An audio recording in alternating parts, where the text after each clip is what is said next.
প্রচণ্ড গরম, কিন্তু রান্না করতে হবে, পরিবারের মানুষদেরকে খাবারের জোগাড়ও করে দিতে হবে। চলো একটু তোমাদেরকে সাথে নিয়ে একটা টিফিন তৈরি করি।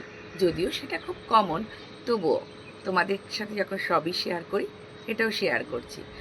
আর বাড়িতে বানানোর মানে একটু হাইজিনিক মেনটেন আর একটু হেলদি তো হয়। চলো তাহলে সোজা রান্নাঘরে বানিয়ে ফেলি। প্রথমে একটা বাটির মধ্যে 3টে ডিম ফাটিয়ে নিলাম, যদিও পরে আবারও একটা দিয়েছিলাম, যাই হোক। তারপর একটু লঙ্কা কুচি, একটু নুন দিয়ে দিলাম, ভালো করে ডিমগুলো ফেটিয়ে নিলাম। তারপর ডিমগুলো ফেটানোর পর এক এক করে পরোটাগুলোকে কিন্তু সেঁকে নিলাম। ময়দার পরোটা, আমি একটু পাতলা পাতলা পরোটা করেছি, কারণ আমার মনে হয় একটু বাড়ির ব্রেকফাস্ট হোক, টিফিন হোক, যে কোনো আইটেমগুলো একটু হালকা খাওয়া উচিত। যাই হোক, তোমাদের যদি মনে হয় পরোটাগুলো একটু ভারী করতে পারো। যদিও আমার প্রথমটা একটুখানি নড়ে গিয়েছিল। তারপর পরোটাগুলো ভালো করে ডিম দিয়ে, ডিমের গোলা দিয়ে ভেজে নিলাম। তারপর পরোটার উপরে দিয়ে দিলাম একটু সেজওয়ান সস, টমেটো সস।